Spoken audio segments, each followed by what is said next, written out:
آپ I am F سے deal کس طرح نہیں کر سکے؟ آئی ایم ایف کے پروگرام پہ آپ لیوی کیوں نہیں کم کر سکے؟ پیٹرولیم لیوی اس وقت 160 روپے ہے، آپ اس کو کم کرتے۔ اگر آپ آئی ایم ایف کے ساتھ ڈیل کرنے میں ناکام رہے ہیں تو پھر عوام کو سیدھا سادہ بتاؤ، میڈیشن کے نام پہ آپ کیا کر رہے ہیں؟ آپ ایران اور امریکہ کے ساتھ یہ سیز فائر کیسے کروا پائیں گے؟ آپ اپنے شاہ خرچیوں کی وجہ سے لیوی کو نہیں کم کر رہے ہیں، جبکہ یہ آپ عوام پہ برڈن پاس آن کرتے ہیں کہ پیٹرول ایک ایسی پروڈکٹ ہے جس کا الٹرنیٹو نہیں ہے، اور اس کی قیمت سے اور اس کے بڑھنے سے ایک عام پاکستانی اور ایک غریب کاشتکار ڈائریکٹلی افیکٹ ہوتا ہے۔ اس لیے جو حکومت نے بلا جواز، غیر ضروری اور پروپورشنیٹ سے زیادہ پرائس بڑھائی ہے، اس لیے ہم پریس کانفرنس کر رہے ہیں، ورنہ شاید ہم نہ کرتے۔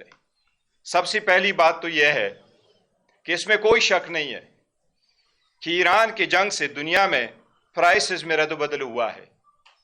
96 کنٹریز میں پرائس میں رد و بدل ہوا ہے، یہ کوئی نئی بات نہیں ہے۔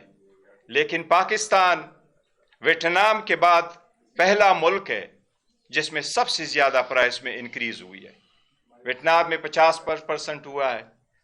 ہم ایون نائجیریا سے بھی آگے گئے، نائجیریا میں پرائسز 35% بڑھی ہے، جبکہ لاسٹ نائٹ ہمارے ہاں پرائسز 42% اور 54% بڑھی ہے۔ ہم دنیا کا پہلا ملک بن گئے، ویتنام سے بھی آگے بڑھ گئے ڈیزل کی پرائسیں بڑھانے میں۔ حکومت اس سلسلے میں ناکام ہو چکی ہے۔ آپ آئی ایم ایف سے ڈیل کس طرح نہیں کر سکے؟ آئی ایم ایف کے پروگرام پہ آپ لیوی کیوں نہیں کم کر سکے؟ پیٹرولیم لیوی اس وقت 160 روپے ہے، آپ اس کو کم کرتے۔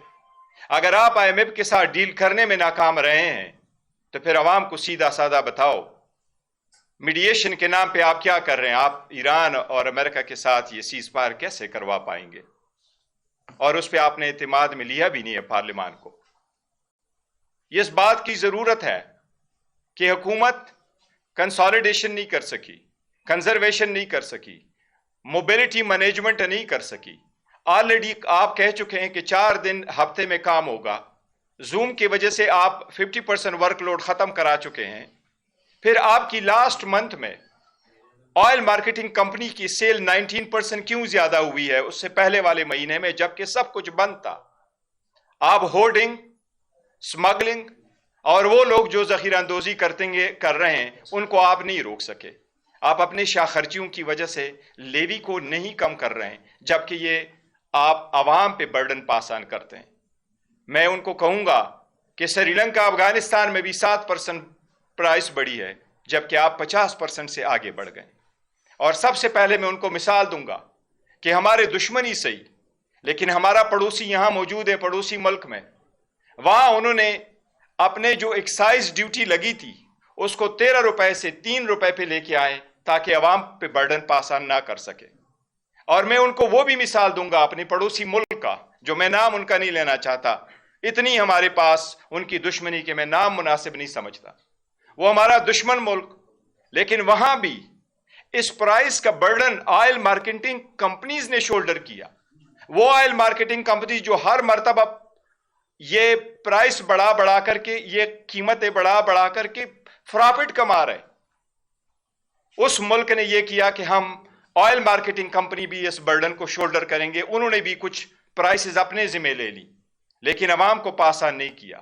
آپ نے عوام کے ایک آرڈنری بندے پہ، آپ نے اس مرتبہ وزیر اعظم صاحب کو میں ڈائریکٹلی کہتا ہوں کہ آپ نے 3 مرتبہ عوام کو ایڈریس کر کے، ان کا ہمدرد بن کے، آپ نے ان کے مبارکبادیں لے کے آپ نے عوام کے ساتھ دھوکہ کیا، کیونکہ آپ اس کو ہر مرتبہ آپ وائنڈ اپ کراتے تھے اور ایک گو میں آپ نے پرائز زیادہ بڑھائی ہے۔ آپ نے عوام کے ساتھ دھوکہ کیا ہے۔ یہ 7 جو آپ سبسڈی دے رہے ہیں، اس وقت پاکستان بھر میں کے پی کے میں تقریباً 14 لاکھ کی بائکس ہے، پورے پاکستان میں تقریباً 2.5 ملین کے ہیں، زیادہ ہے 25 سے سم تھنگ۔ اس پہ اگر آپ دیں گے سبسڈی، آپ ٹریکٹر کو کہتے ہیں ہم سبسڈی دیں گے، آپ نے مس یوز کے لیے، کرپشن کے لیے ایک اور راستہ نکالا۔ بے نظیر انکم سپورٹ میں پیسے جاتے رہے، لیکن ٹرانسپیرنسی نہ ہونے کی وجہ سے آپ نے دیکھا کہ 700 ارب روپے تو سپینڈ ہو گئے، لیکن بہاول نگر میں ایک عورت